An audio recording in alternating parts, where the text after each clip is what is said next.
جس نے ایک بار پھر ہم سب کو ماہ محرم الحرام شریف کا جمعۃ المبارک عطا فرمایا ہے۔ ماہ محرم الحرام جو اسلامی سال کا پہلا مہینہ ہے، اس کا پہلا عشرہ 2 محرم سے لے کر 10 محرم الحرام کی شام تک نواسہ رسول جگر گوشہ بطول حضرت سیدنا امام حسین علیہ السلام اور آپ کے رفقا کی شہادت کا سفر جو 2 محرم کربلا کے اندر خیمے نصب ہوئے تھے اور 10 محرم کو عصر کی نماز کا وقت تھا، آپ کی شہادت آخری شہادت تھی کربلا کے اندر، اور اس طرح آپ نے یہ بتا دیا اپنا مال جان سب کچھ قربان کر کے کہ اس طرح اللہ اور اس کے رسول صلی اللہ علیہ وسلم سے وفا کی جاتی ہے کہ جہاں اللہ اور اس کے رسول صلی اللہ علیہ وسلم کا معاملہ ہو تو ایک جان کیا ہزاروں جانوں جو ہیں وہ قربان کی جا سکتے ہیں۔ آج کے جمعۃ المبارک میں ہم کربلا کو سمجھنے کی کوشش کریں گے اور موضوع ہوگا کہ کربلا کیا ہے اور کربلا آج تک کیوں زندہ ہے، اس کو سمجھنے کی کوشش کریں گے۔ اللہ پاک ہم سب کو عمل کی توفیق عطا فرمائے۔ کربلا کے اندر 2 کردار ہیں، ایک نواسہ رسول صلی اللہ علیہ وسلم کا ہے اور آپ کے مد مقابل دوسرا جو شخص ہے جس کا نام یزید ہے، ادھر حضرت امام حسین ہیں۔ میں سب سے پہلے حضرت امام حسین کا تعارف پیش کروں گا اور دوسری طرف آخر میں یزید کے بارے میں عرض کروں گا۔ اللہ پاک ہم سب کو عمل کی توفیق عطا فرمائے۔ حضرت امام حسین کے بارے میں ہر شخص جانتا ہے کہ آپ نواسہ رسول صلی اللہ علیہ وسلم ہیں۔ آپ کو یہ اعزاز حاصل ہے کہ جب آپ پیدا ہوئے آپ کو غسل میرے اور آپ کے آقا صلی اللہ علیہ وسلم نے دیا۔ آپ کا نام بھی میرے مصطفیٰ نے خود رکھا، آپ کو گڑتی بھی سرکار دو عالم صلی اللہ علیہ وسلم نے خود دی۔ 7 سال تقریباً 7 سال حضور اکرم صلی اللہ علیہ وسلم نے تربیت بھی عطا فرمائی۔ انہیں یہ بھی اعزاز حاصل ہے جو کسی اور کو نہیں ہے کہ حضور منبر پر تشریف فرما ہیں، یہ بخاری شریف کی روایت۔ یہ شہزادے حضرت امام حسن اور ساتھ ان کے بڑے بھائی حضرت امام حسین، یہ چھوٹے بھائی بڑے سب سے حسن اور چھوٹے حسین، دونوں مسجد میں آ جاتے ہیں۔ خطبہ ہو رہا ہے، کیا ہو رہا؟ اور خطبہ بھی آپ کی مسجد کے امام اور خطیب کا نہیں ہے، خطبہ پڑھنے والے اللہ کے حبیب ہیں، اور جس مسجد میں خطبہ ہو رہا ہے وہ بھی آپ کی یہاں والی مسجد نہیں، وہ مسجد جہاں 50,000 نمازوں کا ثواب ملتا۔ خطبہ دینے والے تاجدار کائنات ہیں اور سننے والے ابو بکر عمر عثمان و علی ہیں، طلحہ ہیں، زبیر ہیں، سب صحابہ حضور کی بارگاہ میں حاضر ہیں۔ آقا علیہ السلام خطبے کے دوران دیکھا کہ دونوں شہزادے مسجد میں آ رہے ہیں۔ اب مسجد کا فرش نہیں لگا، کہیں جگہ اونچی ہے، کہیں اور کہیں گڑھے ہیں، وہ آتے چلتے آ رہے ہیں۔ لڑکھڑا کر آ رہے ہیں، کبھی گرتے ہیں پھر اٹھتے ہیں۔ آقا علیہ الصلوۃ والسلام کی نظر خطبہ جمعہ کے اندر پڑی، سرکار دو عالم صلی اللہ علیہ وسلم نے خطبہ چھوڑ دیا اور خطبہ چھوڑ کر زمین پر نیچے تشریف لے آئے۔ آپ نے ایک طرف حسن کو بٹھایا اور ایک طرف حسین کو بٹھایا، عرض کی مولا مولا مجھ سے رہا نہیں گیا، ان شہزادوں کو میں نے دیکھا یہ گر رہے تھے تو مجھ سے رہا نہیں، میں نے خطبہ چھوڑ دیا۔ باری تعالیٰ اب تیری رضا کیا ہے؟ آرڈر ہوتا ہے اللہ رب العزت کی بارگاہ سے، جواب ملتا ہے محبوب یہ فقط تیرے محبوب نہیں ہے، یہ میرے بھی محبوب ہیں۔ علماء کہتے ہیں پہلے ایک ہی خطبہ ہوتا تھا، کتنے ہوتے ہیں خطبے؟ بعض روایت کے مطابق فرماتے ہیں یہ جو درمیان میں بیٹھتے ہیں اور اگلا خطبہ پھر دوسرا پڑھا جاتا ہے، فرماتے ہیں یہ بھی یاد حسن اور حسین میں، یہ نواسہ رسول صلی اللہ علیہ وسلم۔ اور اس سے بھی بڑی بات آپ نے کئی بار سنی ہوگی، لیکن ایمان تازہ کرنے کے لیے، پھر سے سبق دہرانے کے لیے، پھر سے اس یاد کو اپنے من میں بسانے کے لیے اور دلوں میں بسانے کے لیے اور محبت اہل بیت کو پھر سے پیدا کرنے کے لیے اس واقعے کا سنانا بھی ضروری ہے کہ جب آپ سجدے میں ہیں، کہاں ہیں؟ پشت پر آ کر حضرت امام حسن اور حضرت امام حسین دونوں سوار ہو جاتے، آپ خطبہ طویل کرتے ہیں، خطبہ اپنا سجدہ طویل کرتے ہیں، اور روایتوں میں آتا ہے، محدثین بیان کرتے ہیں کہ 3 یا 5 تسبیحاں پڑھی جاتی ہیں۔ کہاں؟ سجدے کے اندر کتنی تسبیحاں؟ 3، 5 یا 7 یا 9 یا جتنی کسی کی اللہ توفیق دے وہ پڑھ لے۔ فرماتے ہیں سرکار دو عالم صلی اللہ علیہ وسلم نے آپ نے اپنے سجدے کو طویل کیا، اپنی تسبیح کو بڑھا دیا۔ علماء نے لکھا کتنا بڑھایا؟ فرماتے حضور نے 70 مرتبہ تسبیح کو ادا فرمایا، سبحان ربی الاعلی۔ یہ تسبیح کتنی بار پڑھی؟ اب حسن اور حسین اتر گئے، سرکار نے سر اٹھایا، نماز مکمل ہوئی۔ صحابہ کرام نے پوچھا آقا کیا نماز طویل کرنے کا، سجدے طویل کرنے کا اللہ نے اذن فرما دیا، وہی فرما دی، یا آپ پر جبریل امی آئے ہوئے تھے، وہی آ رہی تھی؟ حضور آج آپ نے اتنا طویل سجدہ کیا۔ میرے آقا علیہ السلام نے فرمایا کہ نہ تو وہی نازل ہو رہی تھی اور نہ ہی حکم آیا ہے کہ اب سجدے اتنے لمبے کر دو۔ بات یہ ہے کہ میرے اوپر میرے نواسے حضرت امام حسن اور حضرت امام حسین دونوں پشت پر سوار تھے، میں نے چاہا کہ اگر میں سر اٹھاؤں گا یہ گر جائیں گے اور ان کا گرنا مجھے برداشت نہیں۔ یہ نماز ہے۔ روایت کہاں لکھی ہے؟ بخاری میں، مسلم میں، ابو داؤد میں، ابن ماجہ میں۔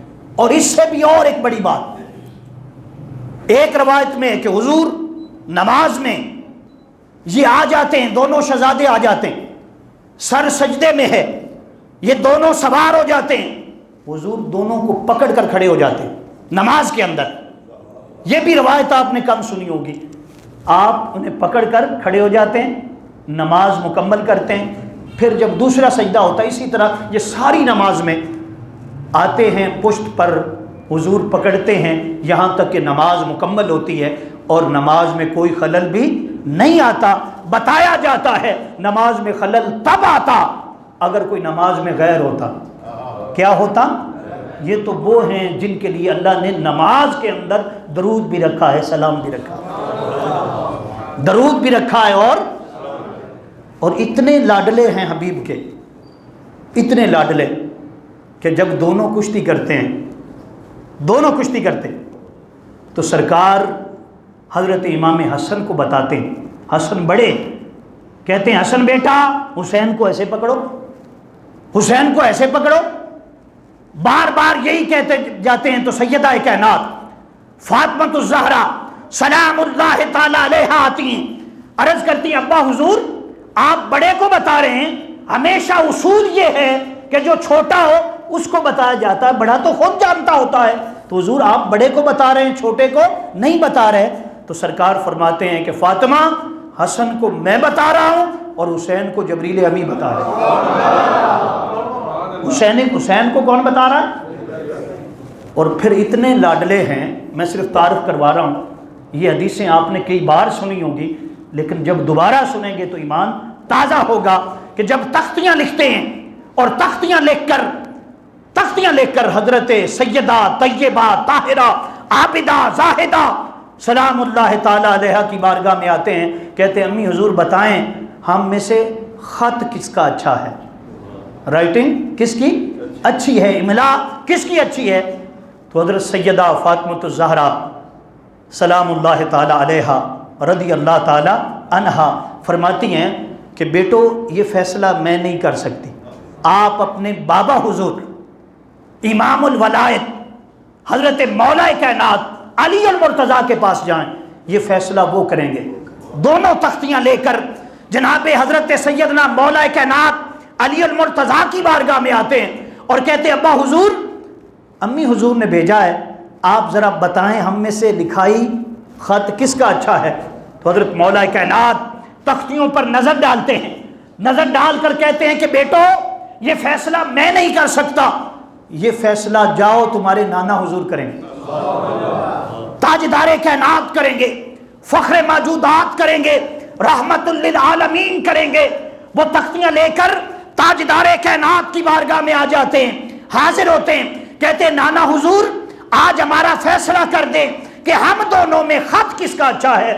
تختیاں پکڑی ہوئی ہیں، میرے اور آپ کے حبیب تاجدار کائنات رحمت عالم نور مجسم صلی اللہ علیہ وآلہ وسلم اپنی نگاہیں ایک طرف حسن اور حسین کے چہرے پر ڈالتے ہیں اور دوسری نگاہ تختی پر ڈالتے ہیں، پھر نگاہ عرش اولا پر ڈالتے ہیں اور پھر فرماتے ہیں حسن اور حسین بیٹا یہ فیصلہ میں نہیں کروں گا، ہاں جی یہ فیصلہ جبریل امی کریں گے۔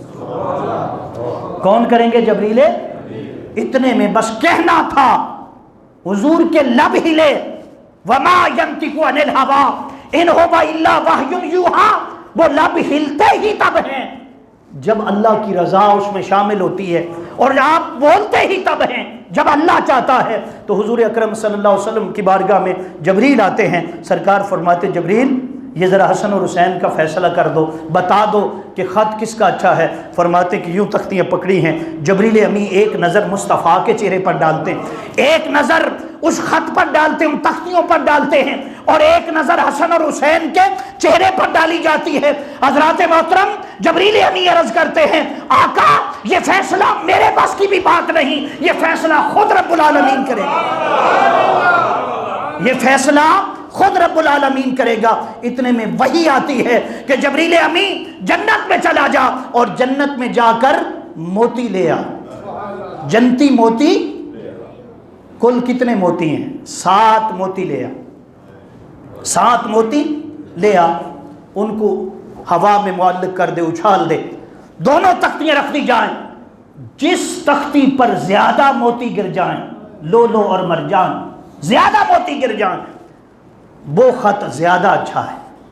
ویسے دونوں ہی اچھے ہیں، لیکن ان کو فرق کرنے کے لیے، نمبر دینے کے لیے فرمایا ایسا ہی کرو، تو وہ موتی ہوا میں معلق کیے جاتے ہیں، اچھالے جاتے ہیں، تختیاں رکھی جاتی ہیں۔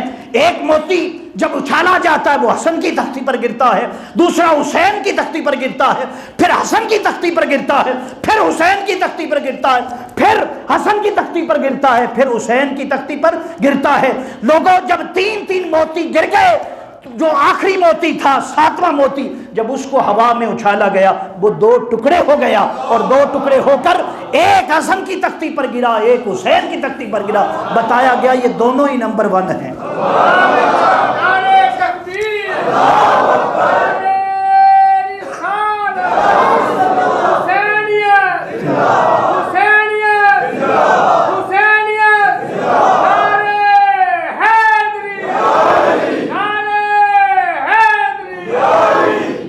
دوستو یہ وہ ہیں جنہیں سواری ایسی ملتی ہے کہ سرکار کے کندھوں پر سوار ہو کر مدینہ پاک کی گلیوں میں میرے اور آپ کے آقا صلی اللہ علیہ وسلم چلتے ہیں۔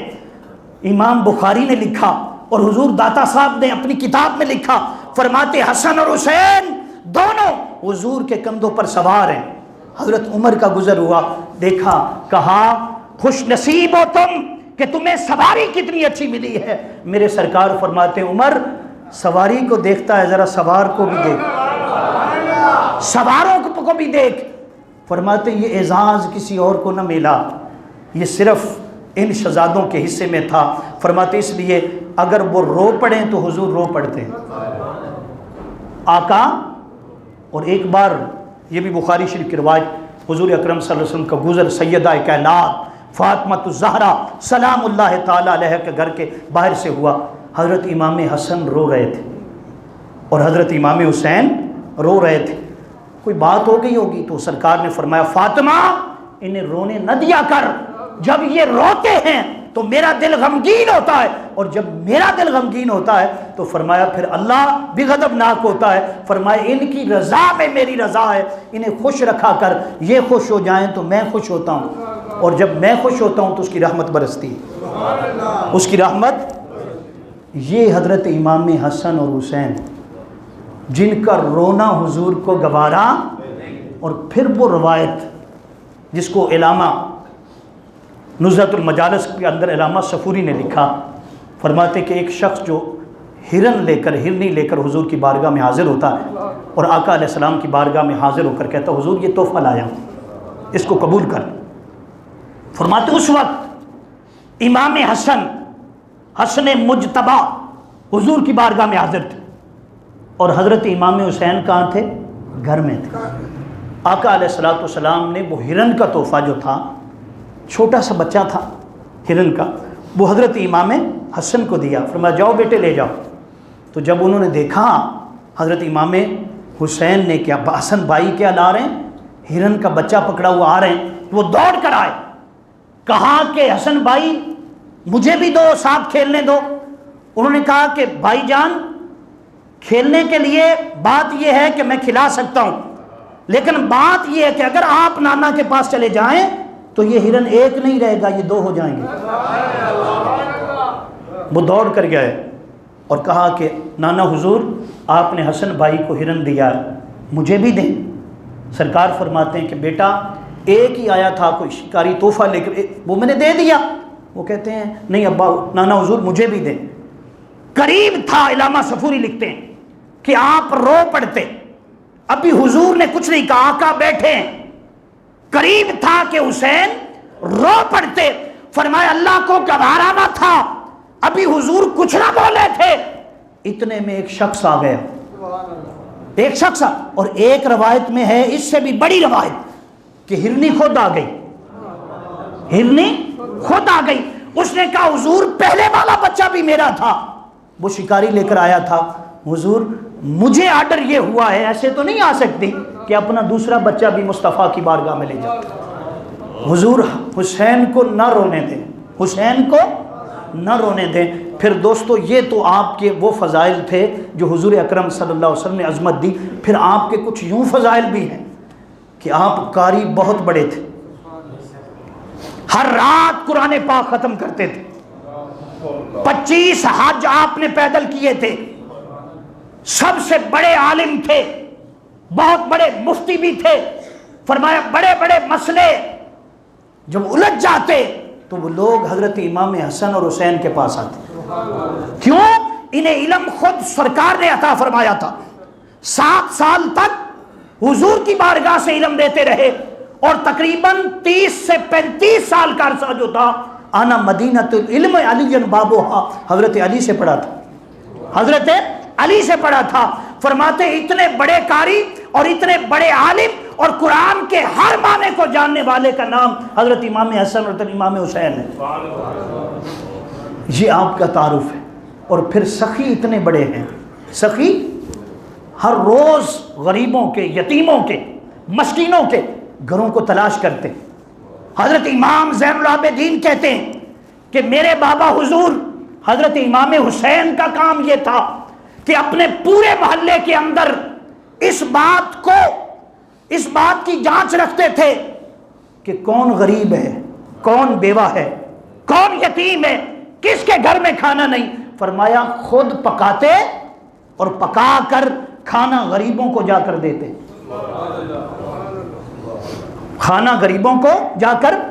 اور پھر روایت میں آتا ہے، محدثین بیان کرتے ہیں، ایک شخص ایک رکہ لاتا، اس رکے پر لکھتا ہے کہ حضور بڑی دور سے آیا ہوں، بڑا غریب ہوں، کسی نے کہا ہے کہ آپ کی بارگاہ میں جاؤں، آپ خود بھی سخی ہیں، آپ کا باپ بھی سخی ہے، آپ کا نانا بھی سخی ہے، پورا خاندان سخی ہے، حضور یہ رکہ ہے، اس پر لکھا ہے، جو کچھ لکھا گیا ہے کہ حضور بڑی دور سے آیا ہوں، اگر جب واپس جاؤں گا لوگ پوچھیں گے سخی نے کیا عطا فرمایا، اگر کہوں گا کہ کچھ نہیں عطا فرمایا لوگ مانیں گے نہیں، کیوں؟ آپ سخی ہیں آپ، اور اگر یہ کہوں گا کہ آپ نے دیا اور میرے پاس کچھ نہیں ہوگا تو پھر بھی بات اچھی نہیں، حضور یہ رکا ہے، جو بھی عطا کرنا چاہیں عطا فرما دیں۔ فرماتے اس وقت حضرت امام حسین رضی اللہ تعالی عنہ کے پاس، فرماتے بہت زیادہ اشرفیاں تھیں۔ کتنی اشرفیاں تھیں؟ فرمایا اس کو عطا فرمائیں 6 مزدور لائے گئے۔ کتنے؟ آپ ذرا تصور کریں، ہم بھی سخاوت کرتے ہیں، 6 مزدور لائے گئے ان کو اٹھانے کے لیے، اشرفیاں ہیں، درہم ہیں، دینار ہیں، اور رکے کی دوسری طرف لکھتے ہیں کہ آنے والے تو نے بہت جلدی کی، اگر وقت دیتا 1 دن کا یا 2 دن کا تو تمہیں اور زیادہ دیتے، تمہیں اور اچھا۔ چلو اب بات یہ ہے، اب ہم سمجھیں گے کہ ہم نے دیا کچھ نہیں اور آپ سمجھنا ہم نے لیا کچھ نہیں، تو نے لیا کچھ نہیں۔ اس بڑے درجے کے سخی ہیں، اس بڑے درجے کے، یہ ہے تعارف حضرت امام حسین۔ ابھی تعارف اتنا ہے، صدیاں بیت جائیں، آپ کی شانیں اور آپ کی تعریفیں جو قرآن نے کی، حدیث نے کی، آقا علیہ السلام نے کی، جبریل امین نے کی، اور آج تک جتنی کتاب اگر میں اس پر بیان کروں تو پورا سال کیا کئی سال لگ جائیں، لیکن بات یہ ہے کہ وقت مقرر میں دونوں چیزوں کو بتانا ہے، میں نے موازنہ کرنا ہے آپ کے سامنے، حسین کون ہے اور یزید کون ہے۔ یزید یہ حضرت امام حسین ہے۔ آقا علیہ السلام فرماتے ہیں حسین مجھ سے ہے اور میں حسین و منی و آنا من حسین، حسین مجھ سے اور میں کس سے ہوں؟ یہ تعارف ہو گیا، کس کا ہو گیا؟ اب یزید کا سنو۔ خالد نام ہے، کیا نام ہے؟ اموی خاندان ہے، والد ان کا حضرت امیر معاویہ رضی اللہ تعالی صحابی رسول ہیں، ہم ان کا احترام کرتے ہیں، جب ان کا نام آئے تو ہم عزت سے لیتے ہیں، احترام سے لیتے ہیں، کیوں بھائی؟ نسبت جو مصطفیٰ سے، ہمیں حیا حضور کا ہے۔ وہ گرد جس جگہ پر وہ گھوڑے دوڑے جو صحابی رسول کے تھے، قرآن کہتا ہے والعادیات ضبحا فالموریات قدحا فالمغیرات صبحا، قرآن ان گھوڑوں کے سنبوں کی قسمیں کھاتا۔ ہم میں ہمت نہیں، جرأت نہیں کسی صحابی کے خلاف، استغفر اللہ۔ کوئی یاد رکھ لے، ہمارے نزدیک، ہم اہل سنت والجماعت ہیں، ہمارے نزدیک جو ان کی مٹی ہے قدموں کی وہ بھی ہمیں مل جائے تو ہم سعادت سمجھتے۔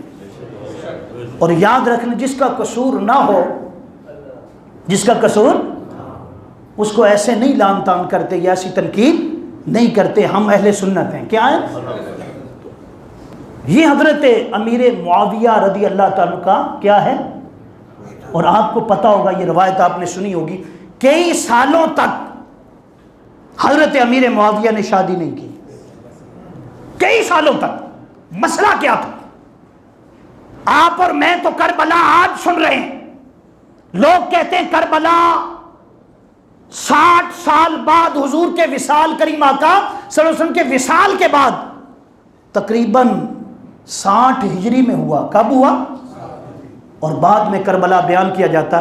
رب کعبہ کی قسم میں ایک ایک آپ کو حوالہ دوں، حضور نے پورا واقعہ کربلا، پورا واقعہ کربلا کے اندر کون ہوگا، کون بادشاہ ہوگا، کون حکم دے گا، کس کے حکم پر میرا حسین شہید کیا جائے گا، اس پر گھوڑے دوڑائے جائیں گے اور ان پر اتنا بڑا ظلم ہوگا، یہ سب کچھ میرے مصطفیٰ نے اپنی حیات میں بیان کیا تھا،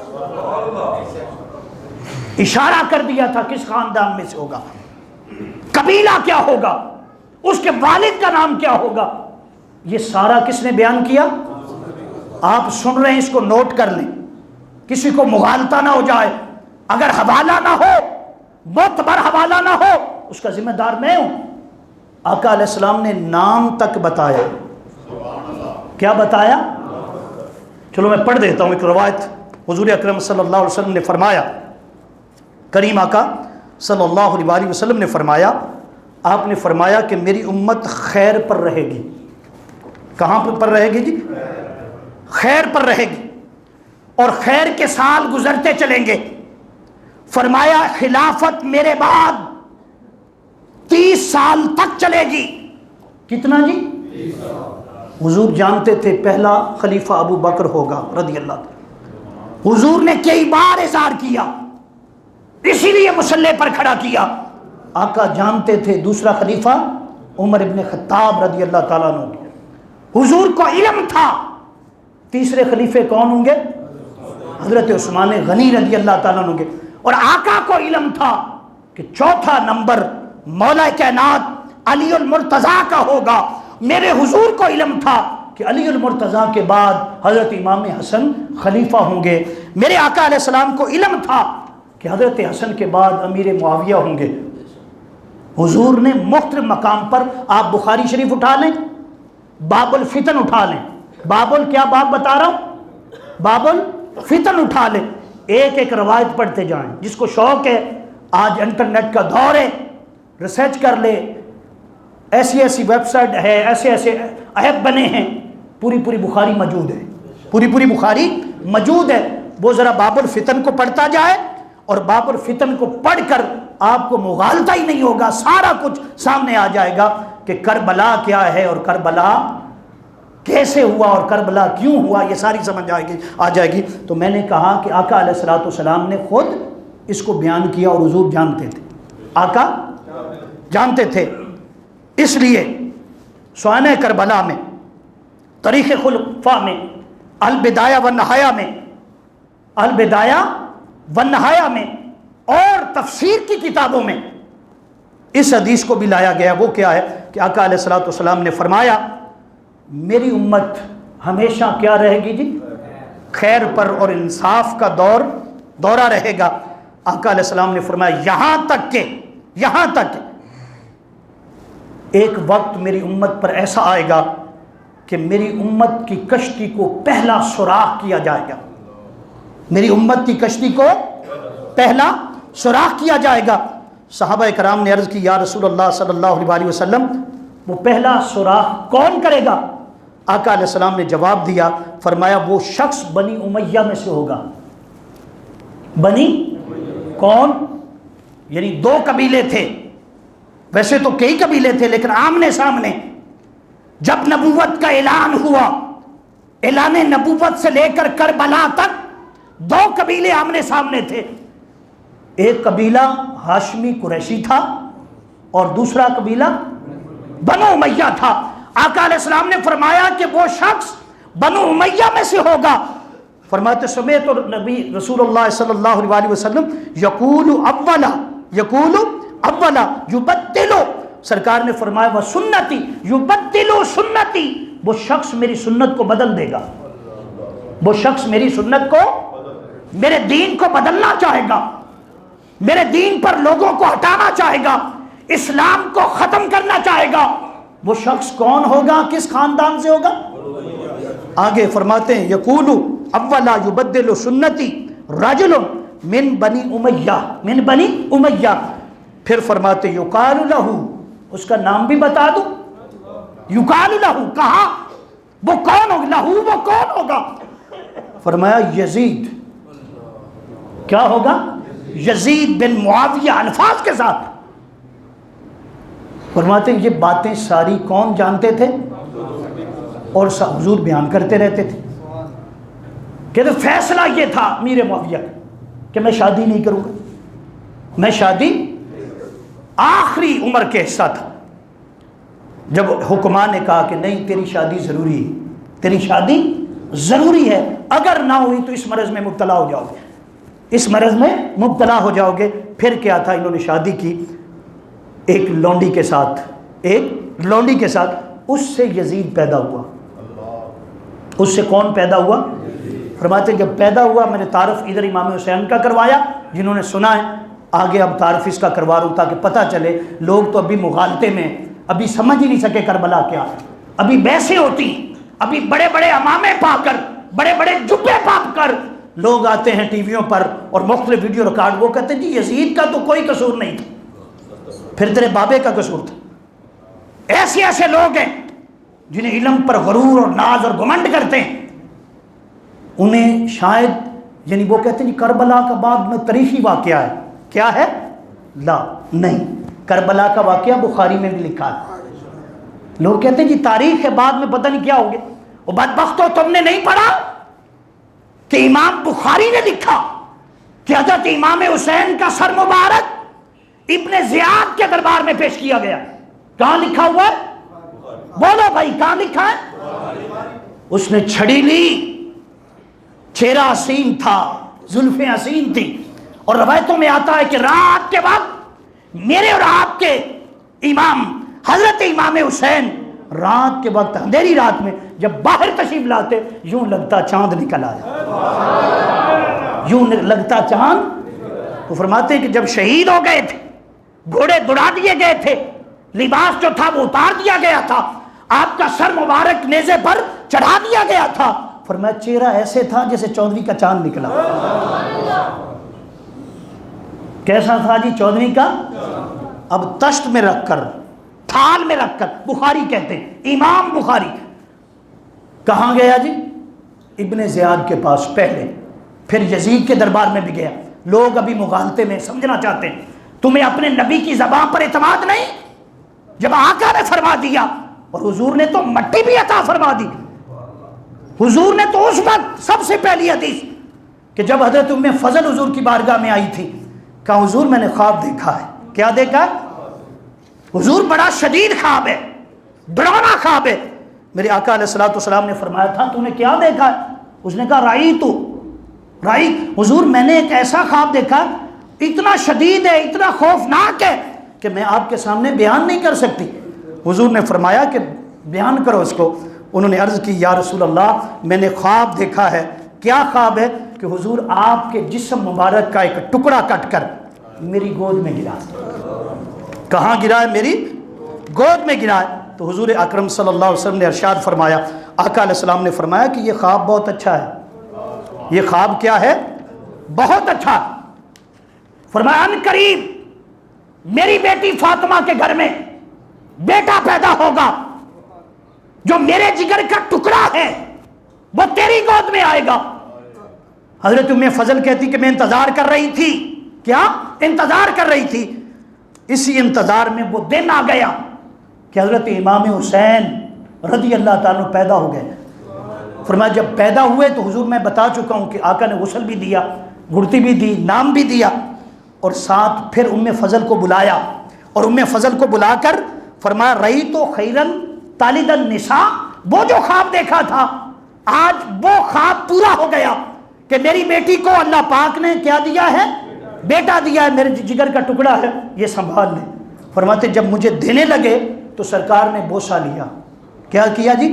بوسہ لیا، اور بوسہ لے کر میرے آقا علیہ الصلوۃ والسلام رو پڑے، میرے حضور رو پڑے.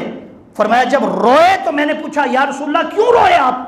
آپ نے فرمایا کہ جبریل امی آئے ہیں، انہوں نے بتایا ہے کہ آپ کا یہ بیٹا، آپ کا یہ لخت جگر، آپ کے یہ جگر کا ٹکڑا، آپ کی امت کے لوگ کربلا میں اس کو شہید کر دیں گے. مشکات شریف کی حدیث، جامعہ ترمذی شریف کی حدیث. اور لوگ ابھی جھگڑے میں ہیں کہ کربلا کیا، بھی سوچ میں ہیں کہ کون حق پر تھا، کون سچ پر تھا. سن لو یہ واقعہ کربلا کس نے بیان کیا؟ پھر حضرت ام سلمہ کہتی کہ حضور اکرم صلی اللہ علیہ وسلم کی بارگاہ میں موجود تھی. آقا علیہ الصلوۃ والسلام نے حضرت امام حسین کو اٹھایا ہوا تھا اور ساتھ کہا کہ اے ام المومنین کسی اور کو نہ آنے دینا میرے حجرے میں. کیوں؟ جبریل امی آئے ہوئے، خاص ملاقات ہے. فرماتے حضور گفتگو کر رہے تھے، کس سے؟ جبریل امی سے.